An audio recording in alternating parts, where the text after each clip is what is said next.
Hello and welcome to Quick Charge by Electrek, keeping you in the fast track with daily EV and green energy news. I'm Mikey G, and it's Monday, November 16th. Tesla has stopped selling the $35,000 version of the Model 3 altogether. Long before ever delivering a Model 3, CEO Elon Musk promised that it would be an electric car for the masses, with the price point starting at $35,000. That version was indeed released, and then taken down just a few months later. In order to still be able to say that they're keeping their promise, Tesla would sell a Model 3 standard range at $38,000 and then software lock some of the features with a $3,000 discount. That off-the-menu $35,000 Model 3 has been available for buyers for the past year and a half until now. It appears that Tesla has fulfilled their promise with the minimum viable product in the past, but now they've moved on. They've told staff that they are no longer allowed to sell that version of the Model 3. The state of Texas, which will house Tesla's Gigafactory, is considering a very cold welcome for the automaker by imposing a $200 registration fee on all EV owners in the state. The bill is intended to provide fees for the state's highway fund, and it's a response to falling gas tax revenues. This indeed is strange, considering that Texas is the largest producer of wind power in the USA and will soon benefit from thousands of jobs which Tesla's upcoming factory, set to produce the Model Y and the Cybertruck and the semi-truck and batteries and much more. Yeah, it's kind of conflicting. Tesla recently brought a small design refresh to the Model 3, but a bigger refresh is believed to be coming for the Model S program. Since the vehicle was originally brought to market in 2012, the Model S has had minimal physical changes ever since, and fans are starting to anticipate Tesla's move on the model. French EV website Automobile Propre has decided to look into a Tesla Model S design refresh and has posted some renderings of what they believe it could look like. They posted some of these pictures in preparation for a confirmation from Tesla about the rumors. This episode of Quick Charge Podcast is brought to you by Electrify America, the nation's largest coast-to-coast charging station network for electric vehicles. No matter where you're heading, they have chargers nearby. And at charging speeds up to 350 kilowatts for capable electric vehicles, they'll help you get there fast. Find out what they're up to at electrifyamerica.com. That's electrifyamerica.com. Electrify America. Hello, freedom.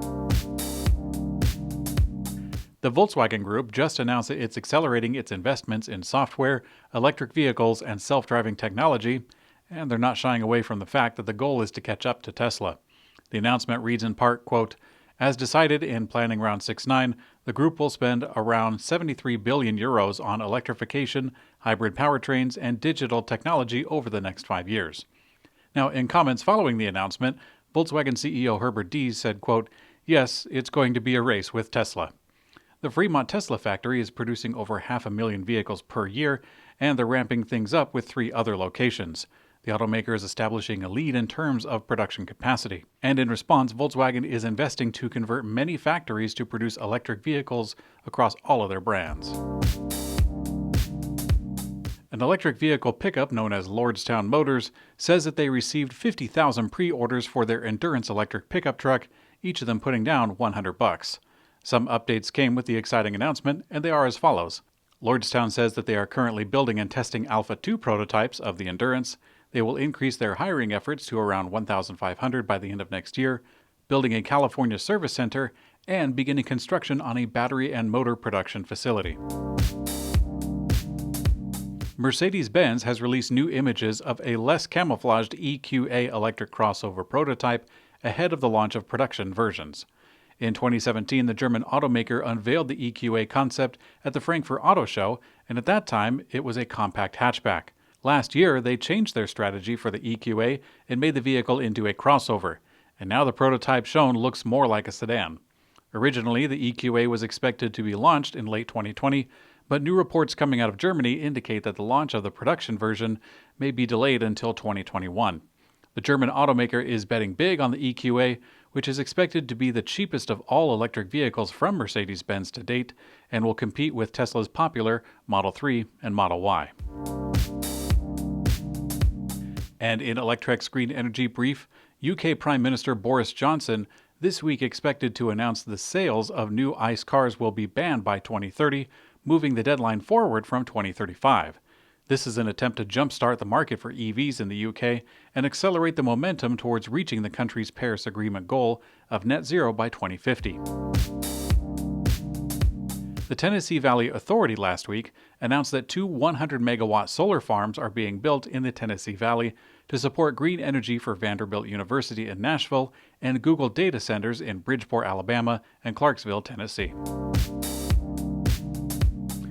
And finally, in Electrek's personal mobility coverage, a new electric bike video was published on Electrek's YouTube channel, this time a first ride on the Harley-Davidson Serial 1 electric bike.